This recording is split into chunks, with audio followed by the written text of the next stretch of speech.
So you know a thing or two about teaching and education, regardless of what the subject matter is. You taught fourth grade English for 7 years.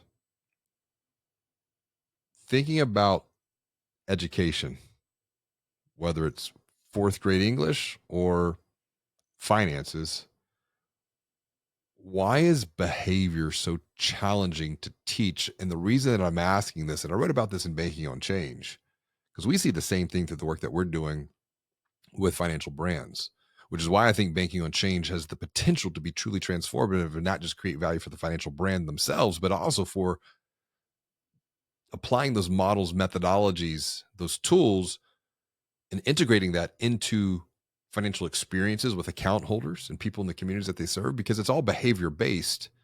Yeah. Because this is all happening on a behavior, not even behavior, it's happening on a belief to behavior spectrum. But as an educator yourself, why is behavior so hard to teach? Because behaviors gets into the core of belief. I think I mean, it takes a lot of self-awareness. I mean, you're digging into now like your motivations and your desires. This is something that you can't force on anybody. I've had very intelligent students fail many times, Mm. not because they weren't smart, not because they didn't know the material. They sometimes they didn't care. Sometimes they had other things in the way. I've dealt with students who had a lot of personal things going on at home where when it came time to take the test, they couldn't focus. So their grades were not a direct reflection of their intelligence. I mean, there's just so many factors at play here outside of just knowledge, your environment, the way you feel about yourself.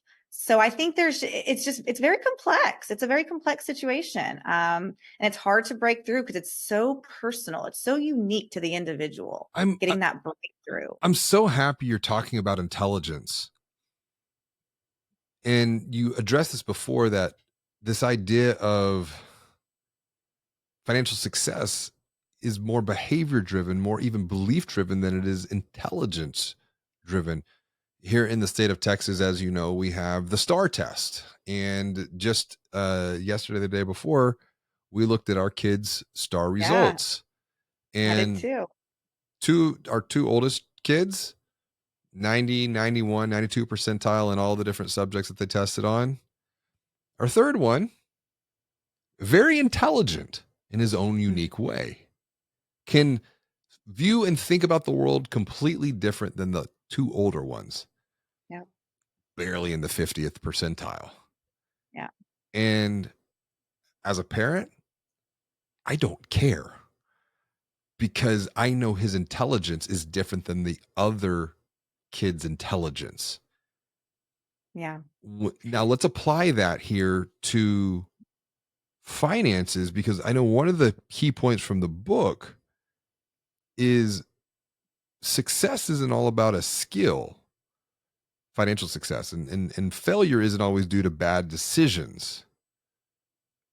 How does that connect with intelligence? Because we're often we're given the cards that, we're dealt the cards that we're given, and we just got to play with the hand that we have and do with the best with Yeah, what we have. I agree. I think for me, recognizing this in terms of it helped me with my confidence and my motivation. We know that comparison culture is very Oof. real. It is not, it's natural to compare yourself to the person next to you, your neighbors, whoever. You see what they're doing, you see the cars they're driving, the houses they live in, the vacations they're going on, and you think, wow, they did it. Gosh, they're so successful. They're so smart. They've made it. We don't know the situation behind this situation. Um, I want to pause Go on ahead. this point. How much has social media fueled this? And it's almost one of these things where I think about parallel worlds and parallel universes Yep. and the multiverse.